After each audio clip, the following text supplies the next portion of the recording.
불을 좀 켜고 얘기하겠습니다. 할렐루야. 네, 지금 이제부터 어제부터 우리가 예수님의 오심에 대해서 수요일부터 얘기하기 시작했습니다. 마태복음 1장에서 이것을 살피기 위해서 족보가 나오고 있습니다. 아브라함부터 예수로 시작하는 족보가 나오게 되고 14대에 대해서 얘기를 잠시 나누었습니다. 나누고 이제부터는 실제적으로 성경에서 순서대로 나오는데 그 순서대로의 장에 대해서 알아보고자 합니다. 먼저 누가복음 1장 5절에서 7절까지만 우리 읽어보겠습니다. 5절에서 7절 다 같이 읽어보겠습니다. 자, 아이들 그래 지우야 빨리 와야 되는데 그래 읽을 수 있지. 자, 어른들 먼저 읽고 아이들 읽고 다 같이 읽겠습니다. 시작. 유대 왕 헤롯 때에 아비야의 반열에 제사장 한 사람이 있었으니 이는 사가랴요 그의 아내는 아론의 자손이니 이름은 엘리사벳이라. 이 두 사람이 하나님 앞에 의인이니 주의 모든 계명과 규례대로 흠이 없이 행하더라. 다 같이 읽겠습니다. 시작. 엘리에벳은 잉태하지 못함으로 그들에게 자식이 없고 두 사람의 나이가 많더라. 아멘. 네, 첫날에는 우리가 마태복음에 대해서 마태복음 1장 1절에 대해서 얘기할 거고요. 이제 두 번째는 누가복음에 대해서 이제 넘어가게 됩니다. 그러니까 예수님이 태어나신 거에 대해서 순서대로 제가 쭉 얘기할 예정입니다. 근데 순서대로 첫 번째 사건을 누가 얘기하냐면요. 엘리사벳 그러니까 사가랴부터 시작하게 됩니다. 예수님의 나심에 대해서 누가복음 1장 1절에 보시면 이렇게 얘기합니다. 우리 중에 이 이루어진 사실을 자세히 처음 목격자와 말씀에 이끌는 자로서 전하여 준 그대로 내려고 저술하려고 부수는 사람이 많은데 근데 그 모든 일을 근원으로부터 자세히 미뤄본 살핀 나도 데어블로 각하에게 차례대로 써보는 좋은지 알아서 자세히 그가 근원부터 살펴봤다고 얘기합니다. 근원부터 살펴보니까 그 근원이 어디서 보냐면 바로 예수님이 나타난 것이 아니고 오늘 보면 5절에 보시면 유대왕 헤롯 때에 아비야 반열 제사장 한 사람이 있으니 이름은 사가랴요 그의 아내 아론의 자손이니 이름은 엘리사벳이라. 그래서 먼저 누가가 데오빌로 각하에게 예수님의 나심에 대해서 얘기할 때 가장 먼저 얘기할 것이 무엇이었냐면 바로 사가랴라는 사람에 대해서 주목하고 있습니다. 그가 하는 게 근원부터 살펴봤다라고 했는데 근원부터 살펴본 것이 첫 번째 마리아도 아니고 그리고 아버지 요셉도 아니고 바로 나타난 게 사가랴를 먼저 등장하고 있습니다. 그것도 근원부터 살폈다고 얘기하는데 아주 중요한 얘기를 하고 있죠. 이 당시의 사건을 보면 사실 사가랴는 결국은 누군지 아시죠? 요한의 아빠입니다. 요한의 아빠고 전체적인 내용을 보면 요한의 아빠고 요한이 어떻게 난지 예수님 오시기 전 6개월 전에 이미 요한이 날 것을 예언하게 되고 요한이라는 이름도 예언하게 됩니다. 그럼 또 퀴즈 한번 내볼까요? 성경에서 예언해서 이름으로 난 사람이 누구 있죠? 한 번 제가 얘기한 적이 있었어요. 삼손 맞아, 삼손. 또 있나요? 고레스. 오, 웬만하면 얘기 안 하시는데 한번 얘기하셨네 오늘. 예, 맞습니다. 고레스. 또 있나요? 요한이 있고 또 있나요? 여기까지 있는 것 같습니다. 저도 생각이 나지 않습니다. 하면 돼 있네요. 삼손 얘기했나요? 네, 삼손. 네, 이렇게 있는 것 같습니다. 미리 예언된 자 중에 한 명이 또 요시야도 있습니다. 요시야도 미리 예언하게 됩니다. 요시야 왕 또 예언하게 되는데 이렇게 미리 예언돼서 나오시는 분들이 있습니다. 그 중에 한 분이 바로 세례 요한인데 세례 요한은 말라기에 이미 예언하고 있어요. 말라기에 예언하게 되고 그 예언이 지금 이제 이루어지는데 그의 요한이 어떻게 난지부터 누가복음은 주목하여서 보게 됩니다. 왜 그러냐면 여러분 중요한 거예요. 왜 그러냐면 이때까지 암흑이었거든요. 말라기 이후부터 지금까지는 완전 암흑 시대였어요. 어떤 하나님의 징조가 아무것도 없는 그런 어두운 세상에서 하나님의 계시가 이 요한에부터 나왔던 거에서 주목하고 있습니다. 근데 여기서 보시면요, 이 사가랴라는 사람들에서 주목하고 있는데 사가랴를 보시면 유대 왕 헤롯 때에 아비야 반열의 제사장 한 사람이 있었으니 이름은 사가랴요라고 얘기하고 있습니다. 그리고 그의 아내의 이름은 엘리사벳인데 그 아내 역시도 아론의 자손입니다. 그러니까 둘 다 아론의 후손이고 그다음에 그 아비야 반열, 그러니까 아론의 자손 중에 아이들이 2명 있었는데 그 2명이 아비야 반열로 흐르게 되고, 그리고 아내 역시도 아론의 자손으로서 엘리사벳입니다. 근데 문제가 뭐냐면요, 6절에 보시면 두 사람이 하나님 앞에서 의인이고 주의 모든 계명 규례가 흠이 없었는데 7절에 보시면 잉태치 못합니다. 자식이 없는 거예요. 이 당시에 자식이 없는 건 심각한 거죠. 지금이야 우리 그렇지만 사실은 저희 어머니 때만 해도, 저희 아버지 때만 해도 자식이 없는 것은 사실 자식을 가지고자 하는데 자식이 없으면 누구나 안 좋은 거죠. 맞죠? 그렇지 않습니까? 예전에 교회에 어떤 집사님도 둘째가 없어서 괴로워해요. 둘째가 없어서 자식이 하나 있는데 둘째가 없어서 괴로워했단 말이에요. 그러니까 가지고자 했는데 없으면요 다 실망스럽죠. 지금 딱 그런 상황입니다. 가지고자 했는데 없어요. 근데 어떤 사람이냐면 죄인도 아니고 의인입니다. 다시 6절을 보시면 6절요. 이 두 사람 다 하나님 앞에서 누구라고요? 의인. 그 두 모든 계명을 규례대로 흠이 없었습니다. 법적으로 흠이 없을 뿐만 아니라 하나님 보시기에도 의인일 정도로, 물론 의인이 한 명도 없지만 누가복음에서 누가가 볼 때, 그리고 사람들이 볼 때 그를 의인이라 볼 정도 굉장히 훌륭한 사람이었습니다. 그럼에도 불구하고 자녀가 없어요. 여러분, 의인이라도 고난을 당하죠. 그렇지 않나요? 의인이라도 어려움이 있습니다. 의인이라도 괴로움이 있을 수 있습니다. 근데 이때 의인은 지금 의인과 좀 다릅니다. 뭐 지금도 의인이라 얘기하는 사람들도 있겠지만 이때는 시대적 상황이 의인이라고 얘기하면 굉장한 좋은 평가를 받아야 될 상황이, 왜 그러냐면 이 당시에 계시가 400년 동안 사라진 상황이고 왕이 누구냐면 헤롯 왕이에요. 그러니까 유대 왕이 아니에요. 그리고 여러분 이때 성전이 있었는데 이 성전의 이름 무슨 성전이라 부르는지 아십니까? 첫 번째 솔로몬 성전 얘기하고, 두 번째 스룹바벨 성전 얘기하고, 세 번째 성전은 뭐라 얘기하죠? 오, 수정쌤은 헤롯 성전 얘기합니다. 헤롯 성전. 맞아요. 수정쌤이 얘기한 건 수정쌤이 맞춘 적이 없었는데 맞춰서 제가 이렇게 얘기한 겁니다. 예. 혹시 나도 맞췄는데 왜 자기 이름 안 불러주셨는데 제가 지금 깜짝 놀랐어요. 예. 그래서 헤롯 성전이라 얘기하는데 헤롯 왕이 만들었단 말이에요. 이거는 본인이 만든 것을 자랑하기 위함이었어요.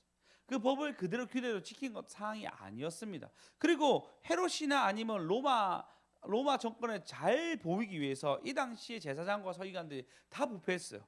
다 부패했으니까 예수님 죽였겠죠. 그렇지 않습니까? 안 그래요? 그들이 정말 영적으로 뛰어났다면 안 죽였겠죠. 근데 영적으로 처져 있으니까 죽인 거예요. 여러분, 우리가 여기 이때도 우리가 영적으로 떨어지면 되잖아요. 우리 영적으로 떨어지면 우리 연약함이 나타나잖아요. 현아는 이제 깜짝 놀라서 샤우팅. 찬양할 때 이렇게 샤우팅 들어본 적이 없는데 갑자기 샤우팅을 하더라고. 물론 애들 엄청 잘못했고 신경 계속 끌었습니다. 그만하라고 얘기했는데 안 해가지고 했는데 이 정도 찬양 락 정도 부르시겠던데요. 그러니까 근데 아이들 잘못했습니다. 잘못했고 그 정도 혼나야 되고 우리가 너무 좀 이렇게 사살되는데 확실하게 해줘서 감사하게 생각하는데, 하여튼 그런 이 사람들이 굉장히 부패하고 좋지 않은 모습들과 여러 가지 안 좋은 모습이 나타날 뿐만 아니라 이들이 예수님이 죽인 것을 보면은 굉장히 돈을 좋아하고, 그래서 예수님 뭐라죠? 바리새인들은 돈을 밝힌다 얘기했죠. 돈을 좋아할 뿐만 아니라 탕만 오리처럼 그 나라의 어떤 안 좋은 것도 좀 먹는 사람이 바로 그들이었고, 심지어 그들이 제사와 이런 법들을 자기의 인위적으로 하는 것들, 그리고 보이려고 하는 수많은 형식적인 것들이 많이 보인 상황에서 성경에서 의인을 뽑고 있는데 그게 사가랴였어요. 집단적으로 여러분 범죄하게 되잖아요. 그럼 그 범죄에서 넘어오기가 힘들어요. 집단적으로, 그러니까 심지어 제가 교회를 가잖아요. 교회 가도 분위기가 있어요. 그 교회 가서 분위기가 밝고 좋은 분위기라서 밝음을 그대로 흡수하는가 하면 가면 힘 빠지고 가지면 에너지가 다 빠지는 그런 무리들이 있어요. 그런 교회가 있으면 에너지 다 쏟고 와요. 근데 나라적으로, 그러니까 교회가 영적이라 얘기해도 그렇게 처진는데 나라적으로 부패하게 되면 어떻게 되죠? 일어설 수가 없습니다. 그리고 거기서 의를 찾기 너무 어려워요. 왜냐하면 모두가 범죄했기 때문에 기준이 없는 거예요. 그런 상황에서 사가랴는 의인이라고 얘기합니다. 자신의 사명을 묵묵히 잘 감당한 사람이라고 평가받고 있습니다. 완전한 타락한 상황인데도 불구하고 그런 상황에도 불구하고 그는 뭐라 얘기하죠? 의인이라 얘기해요. 근데 고난이 있어요.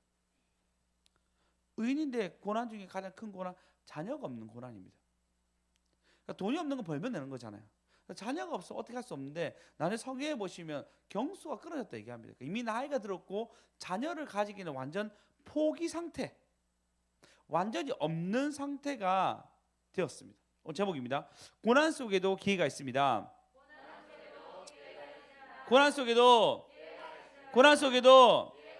네, 오늘 세 가지 얘기할 건데, 의인도 고난을 당한다는 것에 먼저 얘기할 거고요. 두 번째는 다른 일을 두 번째는 기회가 있다는 것에 대해서 얘기할 거고, 세 번째는 하나님 방식으로 기회를 잡아라는 내용으로 얘기하겠습니다. 첫 번째는 의인도 고난의 과정이 있다는 것에 대해서 얘기할 거고요. 두 번째는 하나님이 주신 기회가 있고 또 하나님 방식으로 기회를 잡아야 한다. 세 가지 내용으로 얘기를 나누겠습니다. 여러분, 의인도 고난 당합니다. 이거는 어디 가나 마찬가지겠죠. 이번 주 제가 수요일날, 화요일날이군요.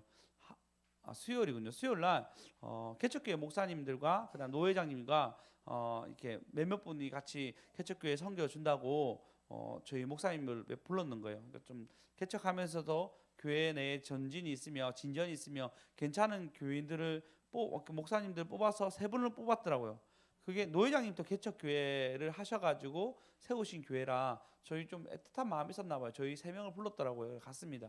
그래서 저희 교회, 그다음에 그 다른 하나 교회, 그 명지에 있는 교회, 김해 있는 교회 세 가지 불러가지고 같이 좋은 데서 밥을 먹었습니다. 아웃백에서 밥을 먹었어. 제 배에 기름이 좀 들어가 있어요. 이렇게. 엄청 맛있는 거 성기 주셔가지고 맛있게 먹었습니다. 처음 볼 땐 되게 두려웠는데 이제 몇 번 마주치니까 노예 어른들도 참 괜찮다 생각이 들었고, 이런저런 얘기를 많이 나눴어요. 진짜 많이 나눴고, 그 개척교회 목사님이니까요. 이 목사님 처음 개척했던 노회장님이 진짜 자기가 개척한 노하우를 막 알려주는 거예요.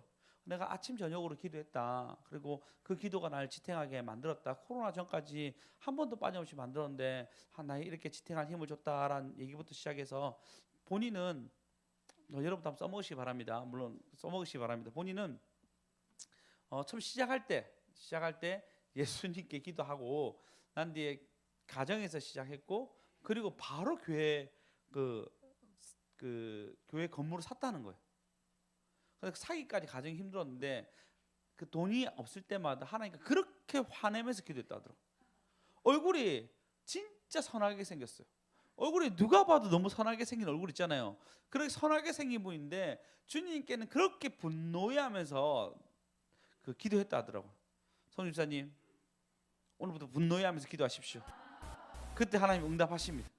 그래서 응답을 하셔가지고 자기는 개척 시작하고 집에 시작하자마자 바로 그 건물을 사가지고 그 개척이 막 이루어졌다는 거예요. 가장 힘들었을 때가 40명에서 50명 딱 넘는 게 어려워. 계속 그게 어려웠대요. 저기도 보면 지금 아이들하고 어른들 다 합치면 40명 딸딸 하거든요. 여기서 좀 더 넘어가기 어렵다. 이런 얘기를 하더라고. 50명 넘어가고 50명 또 넘어간다. 뭐 이런 얘기를 하면서 또 어떻게 기도했는지 그런 얘기를 쭉 들어서 참 감사했습니다. 그리고 그분들이 이기셔서 먼저 가시고 남은 3명, 이제 개척교회 한 3명만 딱 남은 거예요. 비슷한 시기에 1, 2년 차 차이로 비슷한 시기에 개척했는데, 그 중에 이제 저보다 더 어린 목사님이 계세요.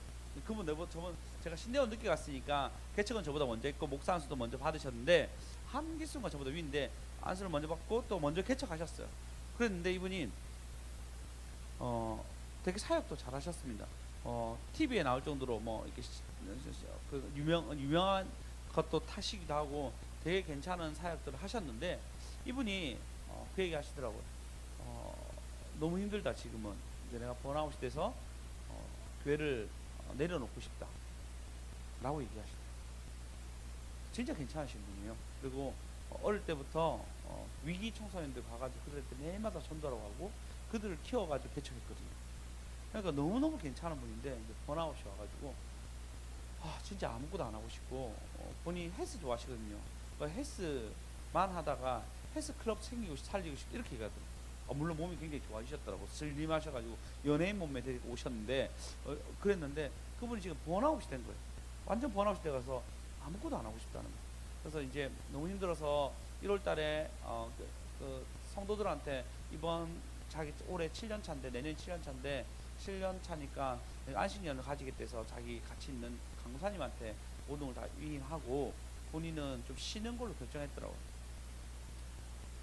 아버지가 목사님이시고 그 아버지 역시도 개척하면서 참 많은 것들을 내린 참 좋으신 분이거든요. 근데도 불구하고 번아웃이라는 어려움이 오게 되고 그 삶 가운데 고난의 여정을 겪고 있는 걸 보게 됩니다. 개척도 해가지고 그 건물도 샀고 그런데 갑자기 지금 이자가 올랐잖아요. 그러니까 원래 뭐 80만 원 내는 돈을 160만 원이나 내야 되고 너무 어렵더라고요. 그리고 또 빚내서 냈는데 빚을 또 갚아야 될 상황이 뭐 여러 가지 복잡한 상황이 되어가지고 목사님이 너무 힘들어하시더라고요. 여러분 의인도 고난 당합니다. 사가랴가 고난 당한 것처럼 의인이라도 고난 당합니다. 지금 고난의 여정을 걸어가고 있는 거죠. 다들 뭐 5년차, 3년차, 5년차, 7년차에 한 번씩 이렇게 번아웃이 되는 일들이 생긴다라는 것을 내용을 들었습니다. 저는 뭐 저희 교회는 그래도 좀 나은 편이라서 제가 막 밝게 얘기했는데 그 세 분이서 한 분이 목사님 되게 힘들어하시네요. 저도 코로나 때문에 되게 힘든데 이 목사님만 괜찮네요 이렇게 얘기하더라고요. 옆 사람한테 우리는 괜찮습니다. 우리는 괜찮습니다. 예, 여러분 이때 잘 걸어가셔야 됩니다. 내 인생의 고난의 여정이 닥쳤을 때 이때 잘 걸어가셔야 돼요. 이때 한 걸음을 믿음의 걸음으로 걸어가셔야 됩니다. 여러분 사가랴가 얼마나 힘들었겠어요. 본인은 의인의 모습으로 살아가고 있고 그 의인의 모습들이 다른 사람한테 비칠 때는 그때는 다 타락한 시기니까 사람들이 니만 유독실이 그렇게 해야 되니? 너만 유독실이 그렇게 뭐 이렇게 경건의 걸음을 걸어야 되니? 라고 얘기할 때 자식이 없는 거예요. 내세울 게 없는 거예요. 경건의 걸음에서 열매가 막 수렁수렁 뭉치는 게 아니고 자식인 열매가 없는 그 걸음 속에서 그런 믿음 지키기가 쉽지 않았을 것입니다. 오히려 이탈하고 싶고 오히려 도망가고 싶고 내가 이렇게까지 했는데 잘 안 되는 이유에 대해서 괴로웠을 거란 말이에요. 안 그렇겠습니까? 우리 송우자 권사님 자녀분이 그렇게 교회 열심히 다니시다가 지금 잠시 쉬고 계신데 괴롭잖아요. 권사님 맞죠? 나 나름대로 열심히 살았는데 왜 이렇게 되지? 그런 거 기도해 주십시오. 왜 이렇게 되지? 라고 생각할 거 아니에요. 우리 하나님도 그렇게 예배 빠짐없이 오던데 그 아버지가 한 번씩 사고 칠 때마다 맞죠? 괴롭잖아요. 우리는 그렇게 생각지 못한 괴로움과 고통 속에 들어올 때가 있습니다. 근데 하나님 뭘 요구하시냐면요. 그렇게 얘기하는 거예요. 경건하게 오히려 모든 계명과 규례를 흠없이 지키라고 얘기합니다. 오히려 그 자리를 잘 지켜서 남들이 볼 때는 이상하다 얘기할 정도 요구들은 모르지만 너는 그 자리에서 고난의 길을 똑똑히 걸어가라는 거예요. 할렐루야.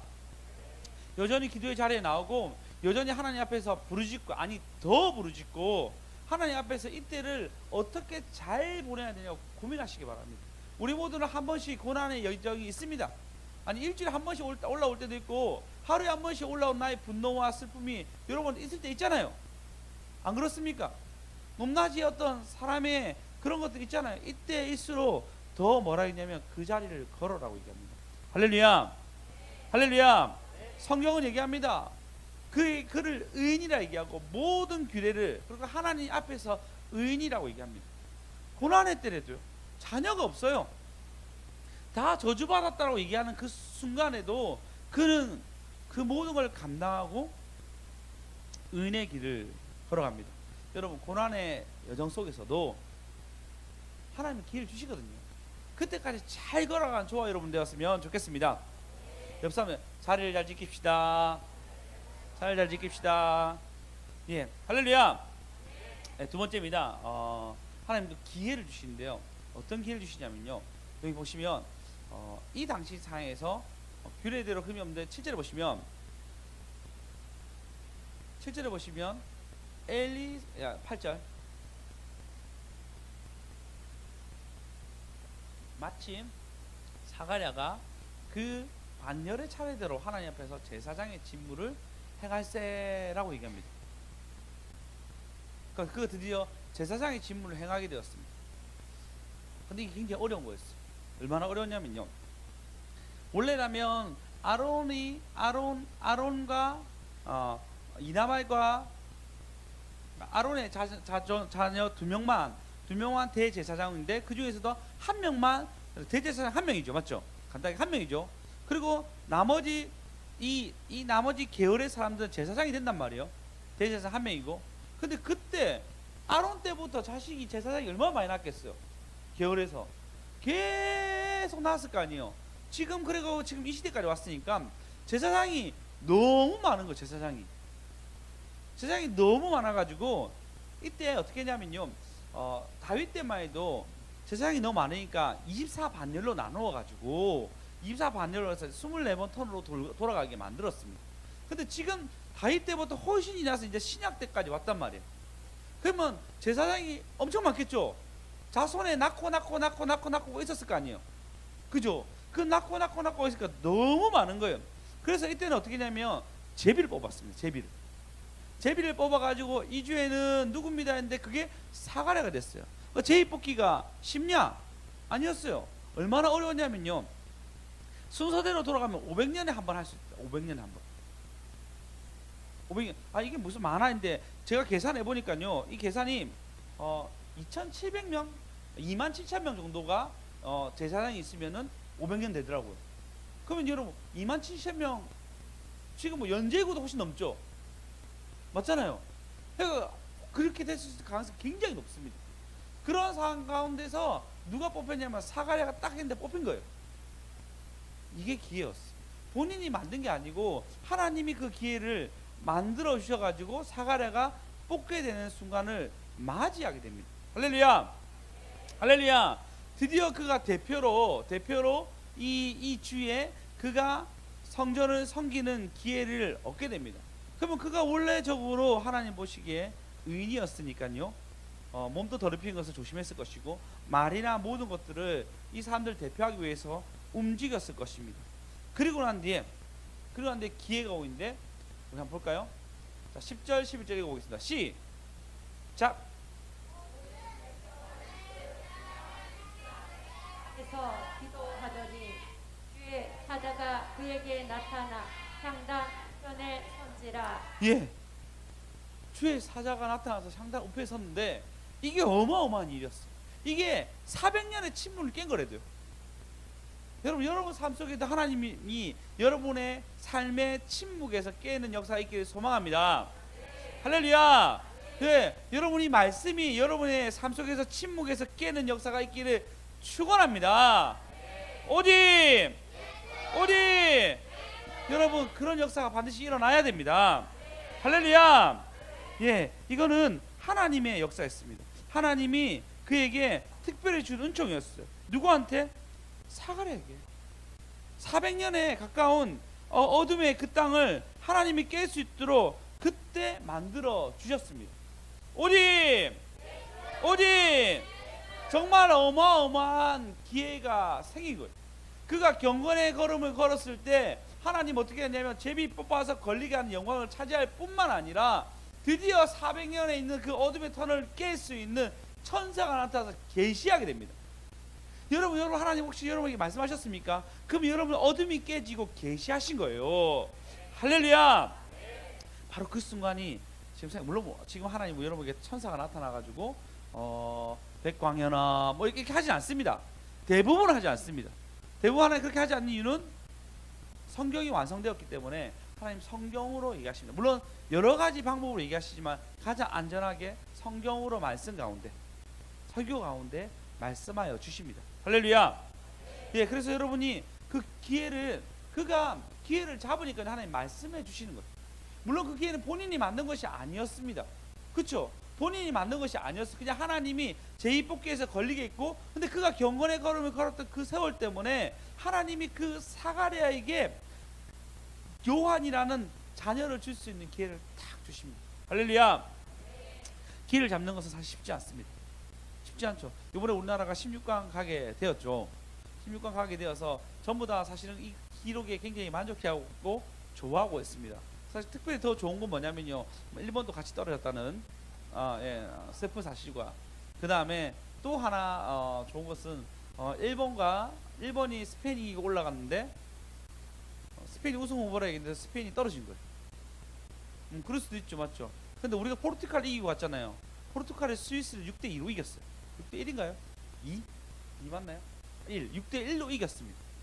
그러니까 사람들이 어떻게 했냐면 한국은 정말 센 포르투갈과 싸워서 이겼고 일본은 약체인 스페인과 싸워서 이겼구나라고 우리나라 평가인지 미국은 알 수 없지만 그렇게 평가를 하고 있습니다.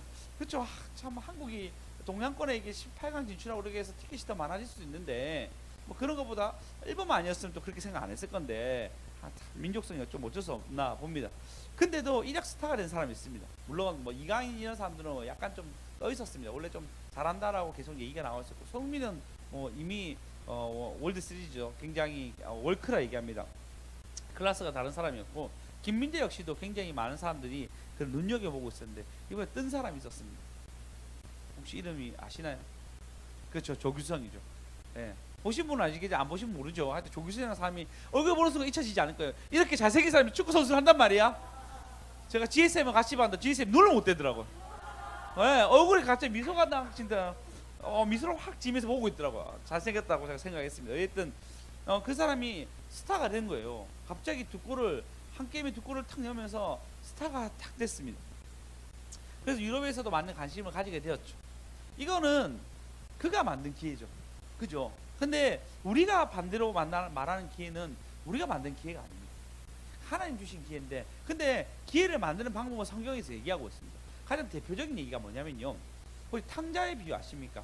다 아시겠죠. 근데 짧게 얘기하면 아버지가 있는데 아버지 재산이 많아요. 근데 아들내미 보니까 아버지한테 재산 타려고 하니까 한참 걸릴 것 같은 거예요. 그래서 결정이 뭐냐면 아버지 내가 나한테 재산을 주셔서 미리 유산 받게 하셔서 나를 타국을 좀 보내주십시오 라고 결정하게 됩니다. 아버지는 좀 싫었지만 그것을 인정해주고 돈을 받고 얘가 타국을 갔는데 그 어린아이가 가가지고 허랑방탕하게 쓰다가 쫄라당 망하고 그리고 난 뒤에 그 돼지가 먹는 지엽 열매 먹으면 살다가 이렇게 살다가 안 되겠다. 우리 아버지 품꾼도 이렇게 안 사는데 내가 아버지한테 아들이냐 말 듣긴 좀 부담스러우니까 종인 노릇이라도 하기 위해서 가야 되겠다고 딱 걸음을 옮깁니다. 그 옮기는 어떻게 하죠? 아버지가 굉장히 멀리인데도 불구하고 그를 맞이해주고 안아주고 가락지 끼워주고 옷을 바꿔주고 그리고 이렇던 아이가 나한테 왔다고 잔치 벌려주죠. 이겁니다, 여러분. 하나님 앞에 여러분 가까이 가면요 기회가 있습니다. 여러분이 하나님과 멀어지면 기회가 점점 멀어지는 거고요. 여러분이 하나님과 가까이 하면 가까이 할수록 기회는 오게 됩니다. 할렐루야, 할렐루야. 하나님과 가까이 저와 여러분 되었으면 좋겠습니다. 오직 그럼 멀면 멀수록 기회는 점점 멀어집니다. 어쩔 수 없겠죠. 하나님이 멀어져 있는데 기회를 준다면은 말이 안 되잖아요. 기러기 아빠도 떨어져 있지만 계속 연락 오는 것 때문에 애한테 돈을 이렇게 보내는 거잖아요. 그렇지 않습니까? 근데 애가 계속 연락도 없고 아무것도 없고 결국은 뭐 아내는 바람났어 그렇게 되면 돈을 보내요? 안 보내죠.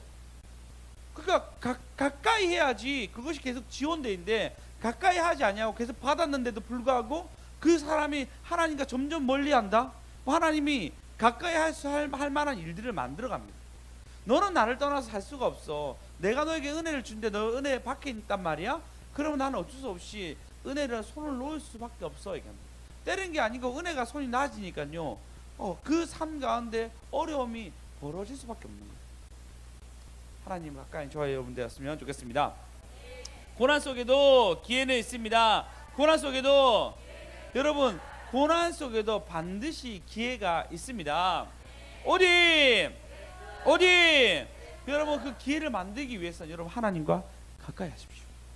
예, 그래서 여러분 찬양하는 거, 밤마다 기도하는 거, 주님과 가까이 해서 여러분이 어떤 몸부림치는 모든 것들 잘 하시기 바랍니다. 할렐루야. 예, 보람사님 직장생활 하는데 잘하고 계십니까? 하나님과 가까이 하고 계십니까? 초반에 잘 잡으셔야 됩니다. 아니면 이 잘못 잡은 것 때문에 돌아가고 힘들어질 수 있어요. 잘 잡으셔야 됩니다. 경비사모님 하나님과 가까이 하고 계십니까? 아프기 전에 잘 하셨습니까? 하셨습니까? 경비사님 저희 교회에서 가장 가까이 온 곳에 교회를 두고 계신데 거기까지요. 예, 하나님 생각나게 하시네요. 이제 매일마다 오시는 걸로 결단하시는 겁니까? 네, 들으셨죠? 절대 협박 아니었습니다. 맞죠? 예, 들으셨죠? 하나님 형제, 하나님 가까이 하고 계십니까? 가까이 해야죠. 어떻게 가까이 하시겠습니까? 감사 제목 계속 올리겠다. 여러분 이런 결단을 오늘 하셔야 됩니다. 내가 어떻게 가까이 할 수 있는지 여러분 고민하시고 그것을 결단하시고 서셔야 됩니다. 그것이 여러분 가운데 기회를 잡는 노선이 되는 거예요. 그냥 기회 잡는 게 아니죠. 그가 경건하게 살았던 흔적이 있습니다. 그리고 500년 만에 한번 될까 말까 한 기회를 뽑기 위해서 걸리게 됩니다. 그리고 난 뒤에 400년의 어둠을 뚫을 수 있는 그 천사가 나타나서 그에게 현몽하게 됩니다. 할렐루야. 여러분 고난도 있습니다. 자녀가 없어요. 근데 그 고난 속에서도 하나님 반드시 기회를 주십니다. 오직 할렐루야. 그리고 뭐 어떻게 하면 기회를 잡고 그 잡은 곳에서 살아갈 수 있는지 마지막을 나누겠습니다. 그러면 그는 원래 경건한 사람이었습니다. 그리고 생각해 보십시오. 처음에 자녀가 없었을 때 기도했겠죠. 안 그렇습니까? 저도 자녀가 없는 세월을 지냈기 때문에 기도하게 됩니다. 근데 이 기도하다 보니까요, 한참 기도하는데 이제 끝이 보입니다. 아내가 폐경된 거예요. 그런데 자식을 놓을 수가 없게 된 거죠. 그런 상황 속에서 그가 뭐 했겠습니까? 이제 나는 자녀가 이제 평생 없구나. 양자를 드리든지 아니면 새 아내를 드리든지, 그죠? 아니면 아브람처럼 종 중에 한 명입니다라고 얘기했던 것처럼 자기가 기른 사람 중에 그 종을 유산을 줘서 자기 노년을 돌보게 하든지 어떤 결정을 해야 될 상황입니다. 그 상황 속까지 왔단 말이에요. 근데 하나님이 기회를 줬죠. 나타나셨습니다. 언제 나타났는지 보셔야 됩니다. 언제 나타나냐 보시면 13절에 보시면 천사가 그에게 이르되 사가랴야 무서워하지 말라. 너는 너의 간구함을 들은지라 내 아내 엘리사벳이 내게 아들을 낳아주니 그의 이름은 요한이라 라고 얘기합니다.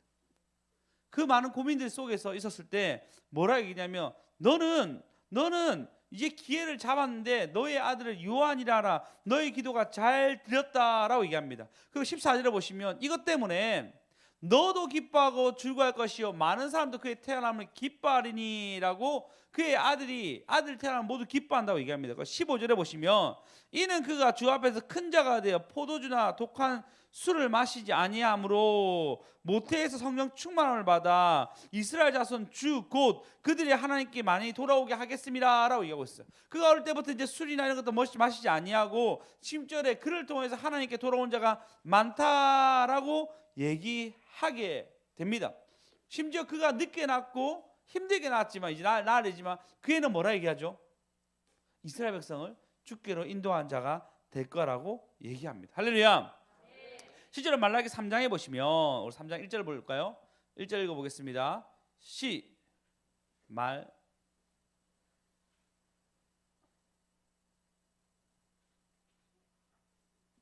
3장 1절 읽겠습니다. 시작. 만군의 여호와가 이르노라 보라 내가 내 사자를 보내리니 그가 내 앞에서 길을 준비할 것이요 또 너희가 구하는 바 주가 갑자기 그의 성전에 임하시리니 곧 너희가 언약의 사자가 임하실 것이라. 예, 언약의 사자가 임할 거라 얘기하는데 그 다음 절요 보시면 죄송합니다.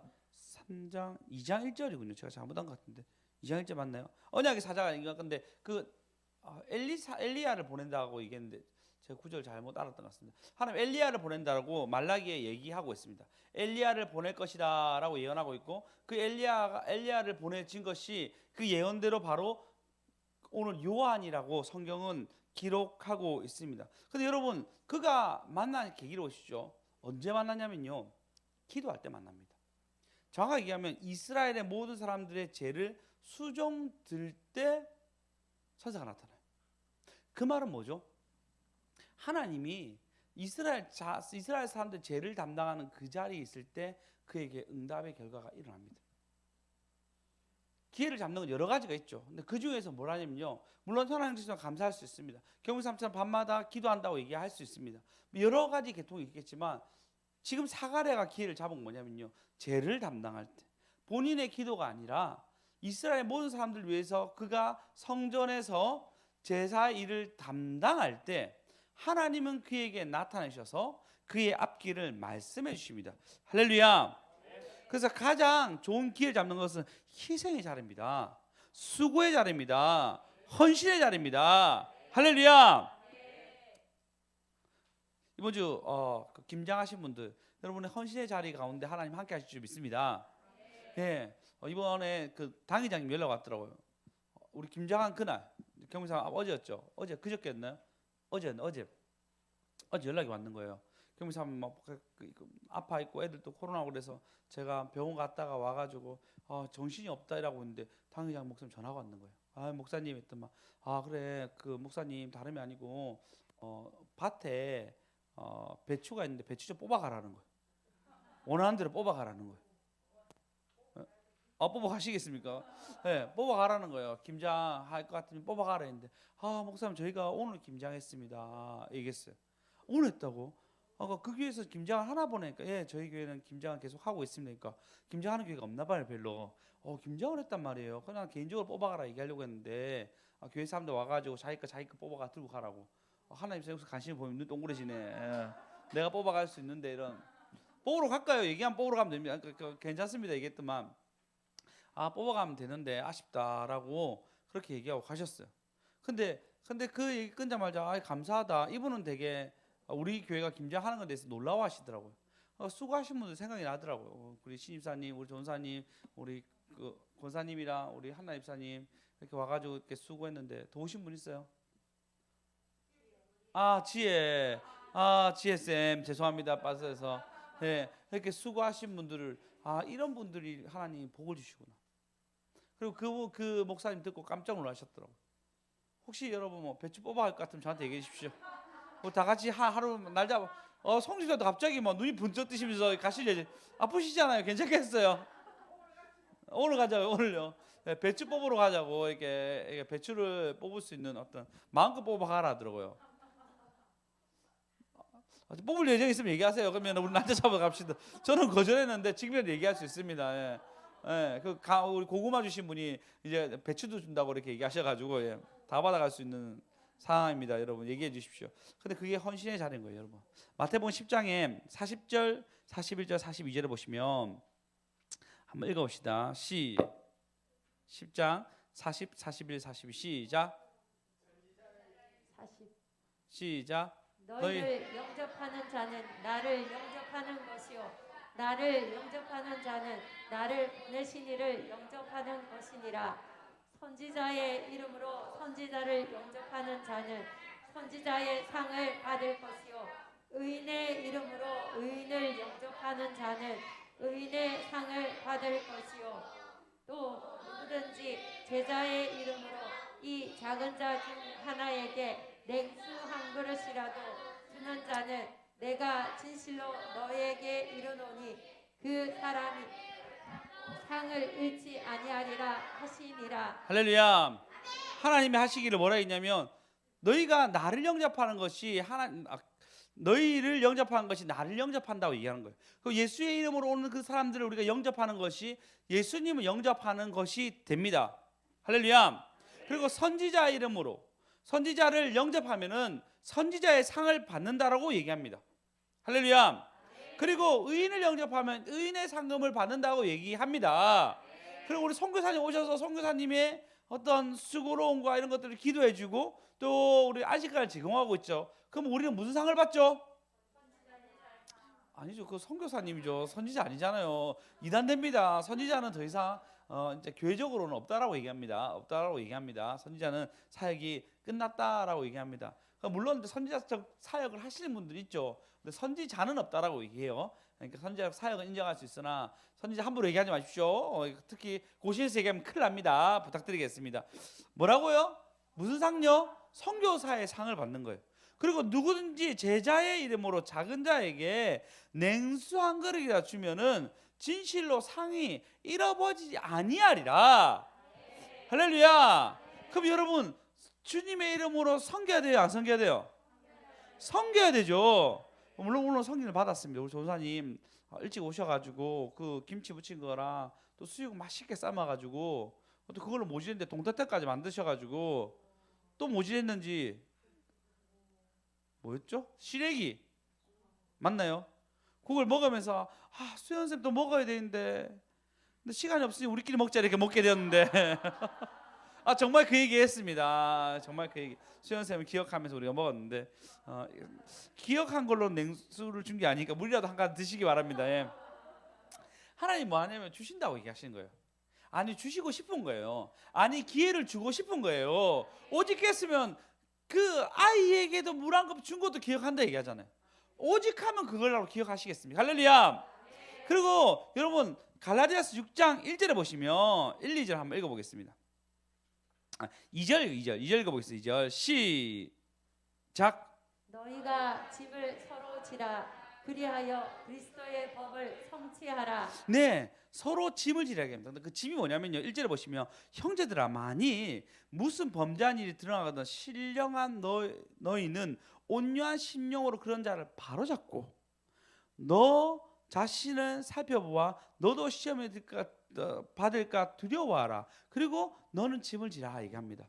그 짐이 뭐죠? 이 사람들이 죄짓고 있는 살아가는 잘못된 방향들을 바르게 가게 하고 또 그 사람을 보고 나도 그렇게 걷지 말아야 되겠다라고 두려워하는 마음을 가질 뿐만 아니라 이런 것들로 짐을 지는 것을 하나님이 그리스도의 법을 성취한다고 얘기합니다. 여러분 서로의 짐을 지어주는 것이 바로 기회를 잡는 것이에요. 사가랴는 그렇게 기회를 잡았습니다. 할렐루야. 아멘. 할렐루야. 그래서 여러분 서로의 짐을 져주십시오. 서로의 어떤 어려움이 있으면 서로 기도해 주십시오. 태기 집사님 늘 기도 제목이 올라온 거 너무나 감사하게 생각합니다. 복용 보증 자매 지금 못 오고 있죠. 기도해 주시기 바랍니다. 올 수 있도록 소문쌤 안 오니까 잘 못 오고 있어. 소문쌤 몸이 또 많이 좋지 않습니다. 너무 안 좋으셔요. 그래서 몸이 좀 좋아질 수 있도록 꼭 기도 부탁드려요. 소문쌤님 잠을 좀 너무 안 자서 그런 거 아닐까요? 아니에요. 예.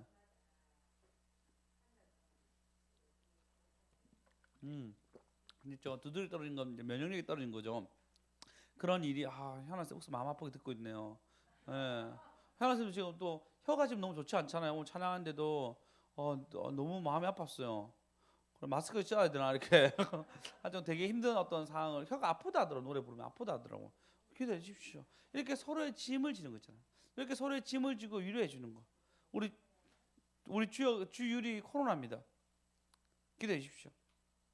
아프진 않는데 어쨌든 기도해 주시기 바랍니다. 개무사님 되게 아팠어요. 기도해 주십시오. 태규사님 되게 힘든 상황입니다. 기도해 주십시오. 뭐 여러 가지 기도할 게 너무 많잖아요. 여러분 기도해 주시기 바랍니다. 그것이 서로의 짐을 지고 하나님 보시기에 기회를 잡는 걸음이 됩니다. 할렐루야. 민수기 18장 1절을 보시면 여호와께서 아론에게 이르시되 너와 내 아들과 내 조상의 가문은 성소에 대한 죄를 담당할 것이요. 뭘 담당하라고요? 죄를 담당하라입니다. 너와 내 아들은 너희 제사장 직분대로 죄를 담당할 것이라. 제사장이 죄를 담당하거든요. 근데 우리 오늘 베드로전서 2장 9절 읽었죠. 너는 택한 족속이요 왕 같은 제사장이요. 우리가 제사장이단 말이에요. 그럼 죄를 담당하는 것입니다. 그래서 죄를 담당하는 자에게 준 선물이 있습니다. 우리 민수기 18장 8절에 보시면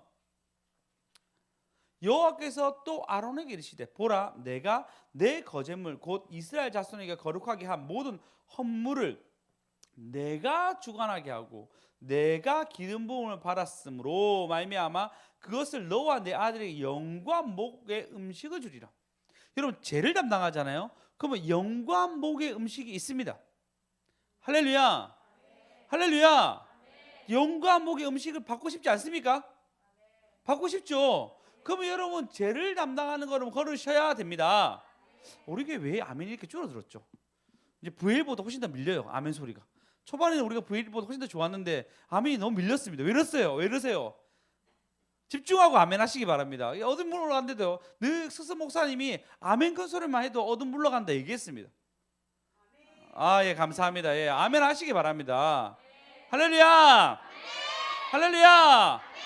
네, 찬양 목사님이 우리 교회 와서 되게 힘받았다 얘기하거든요. 아멘이었어요. 아멘. 무슨 방법이 있겠어요. 그 성도 그 목사님 설교할 때 아멘 해주면 힘 받는단 말이에요. 그 제가 저 뒤에서 얼마나 크게 아멘 했단 말이에요. 그러니까 우리 교회 예배가 항상 아멘 열심히 하는지 아는데 주일 예배 때 그때 아멘 안 했어요. 그럼 제가 있을 때만 아멘 하실 거예요?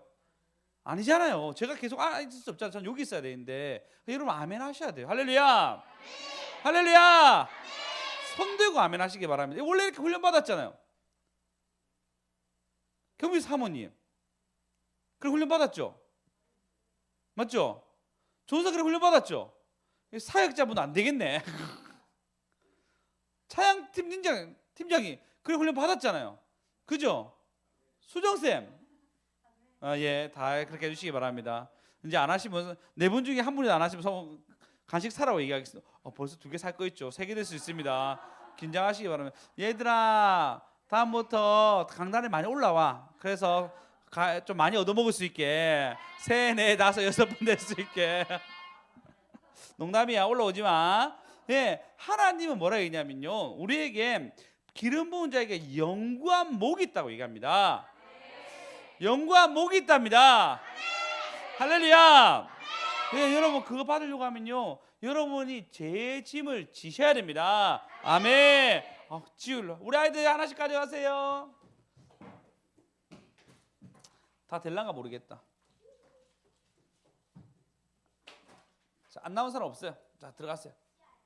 지야.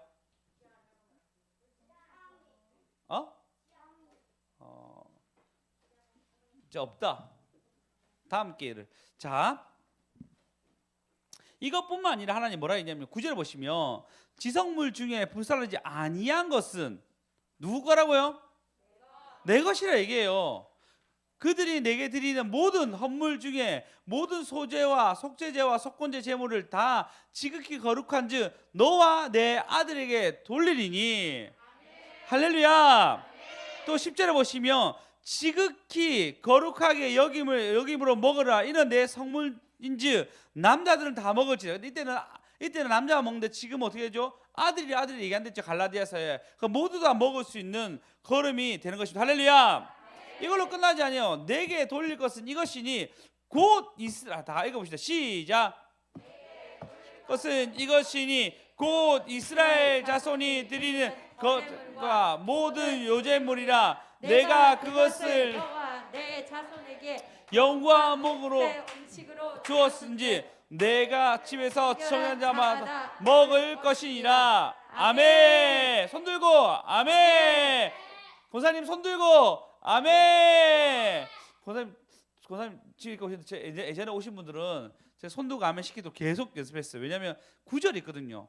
자, 시편 141편 1절인가요?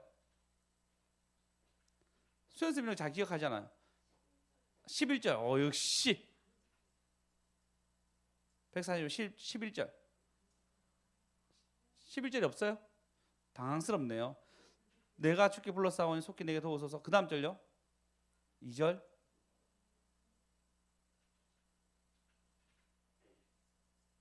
이제 보십시오. 자, 읽어보겠습니다. 시작. 나의 기도가 주 앞에서 분향같게 되고 나의 손드는 것이 저녁 제사같이 되게 하소서. 할렐루야. 아멘. 할렐루야. 아멘. 우리가 손드는 것이 저녁 제사와 같다라고 얘기하고 있습니다.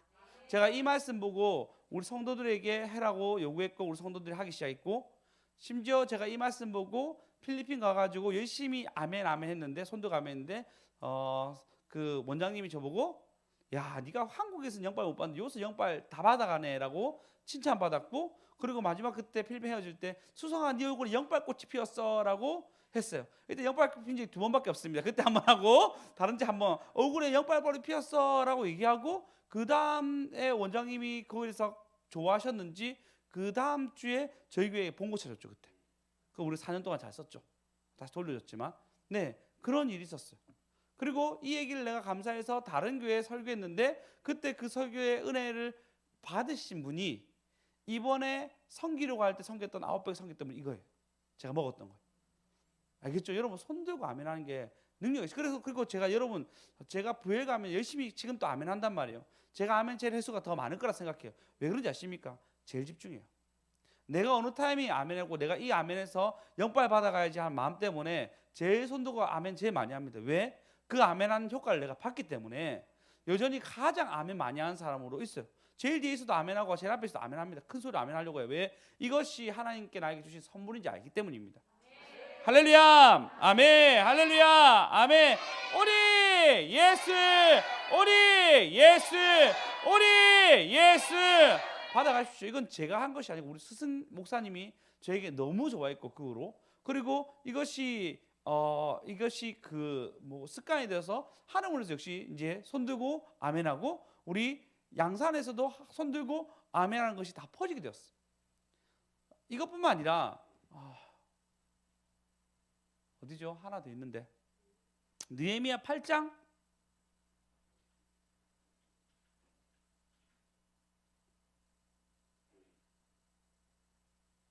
2절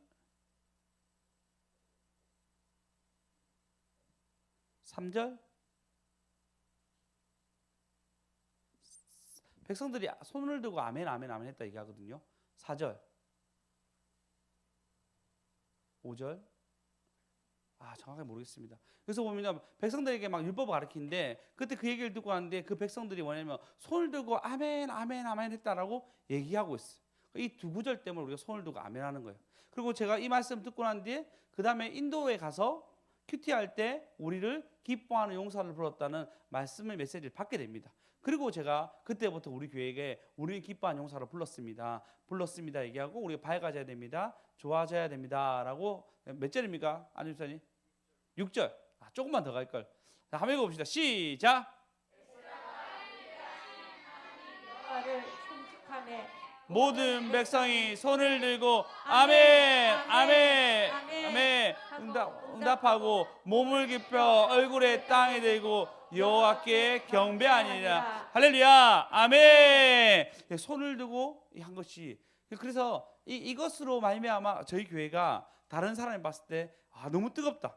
그래서 선교사님들 여러분 왔을 때 어이구 이렇게 예배 열심인지 몰랐다라고 소문이 나기 시작했어. 아시죠? 그래서 여러분 꼭 제가 이렇게 계속 이렇게 잔소리 안 하도록 여러분 이 말씀 마음에 박으셔가지고 열심히 아멘 하시기 바랍니다. 아멘. 오직 예수 오리 예수.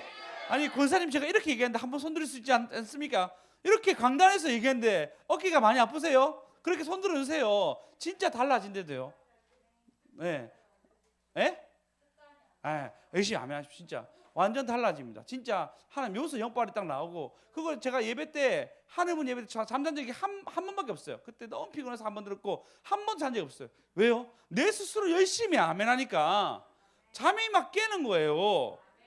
할렐루야 아멘 할렐루야 아멘. 그래서 여러분 이렇게 예배 드리셔야 됩니다. 그래서 우리가 변화를 받고 예배에 반응하게 되고 우리가 아멘이 진실로 그렇습니다라고 고백할 때마다 우리 안에 어둠이 물러가고 할렐루야 영광 돌리게 되는 것입니다. 오직 예수 오직 예수 오직 예수 할렐루야. 그래서 여러분 우리가 기뻐한 용사를 불렀는데 이 말씀이 일로 가죠. 여러분 기뻐한 용사를 불렀는데 우리가 이렇게 기뻐하면서 예배 드리는 것은 이 부산 땅의 어둠을 쫓기 위한 하나님의 웃음을 드린 자인 거예요. 알겠죠? 그래서 우리가 기뻐한 용사가 되는 거예요.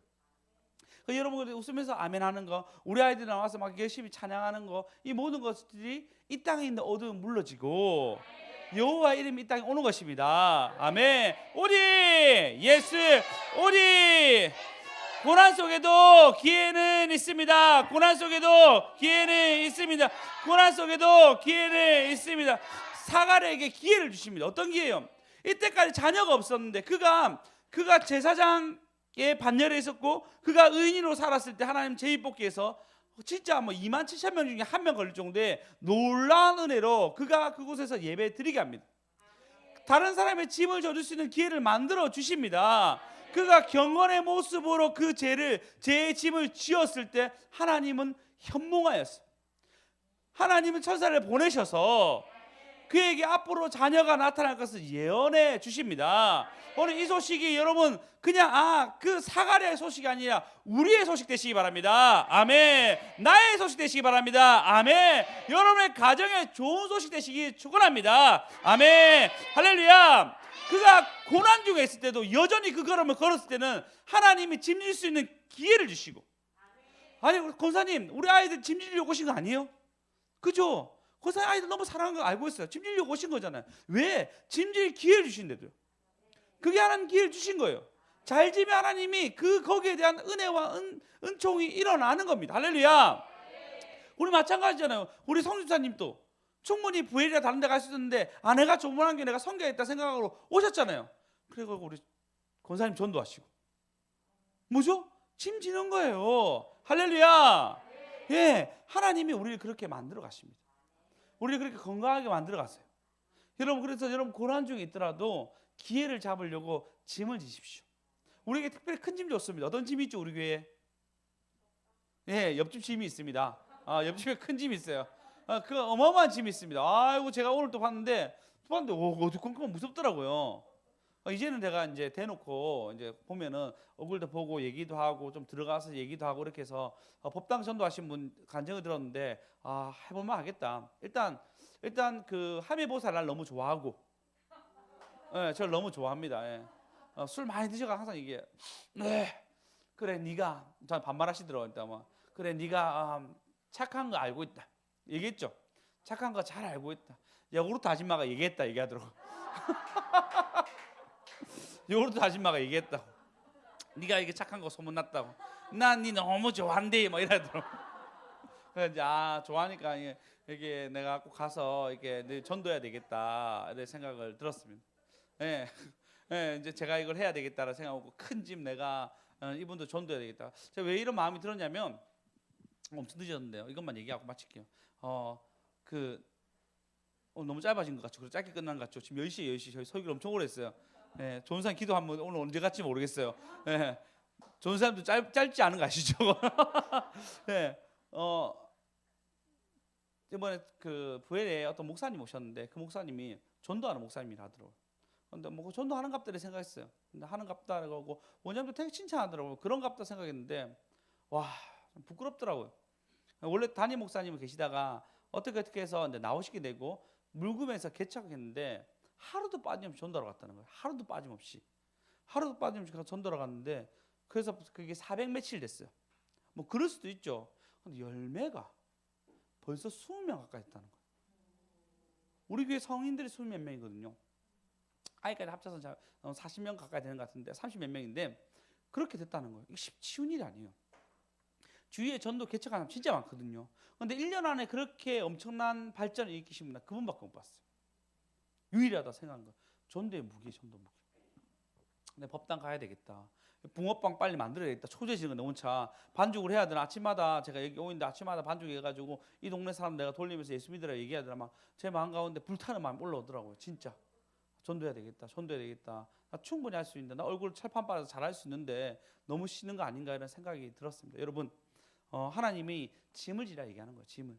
그 짐을 질 때 우리에게는 기회가 열립니다. 할렐루야. 그럼 우리 꼭 내년 한 해는 어떻게든 전도해가지고 짐을 져서 복음의 짐을 지는 저와 여러분 되었으면 좋겠습니다. 예수님은 우리의 죄의 짐을 짊어지기 위해서 이 땅 오신 거 아시죠? 여러분, 우리의 죄의 짐을 짊어지고 오신 예수님께 나오십시오. 그러면 그분이 우리에게 또 기회를 주십니다. 할렐루야. 또 은혜 주십니다. 할렐루야. 어디 우리 한번 기도합시다.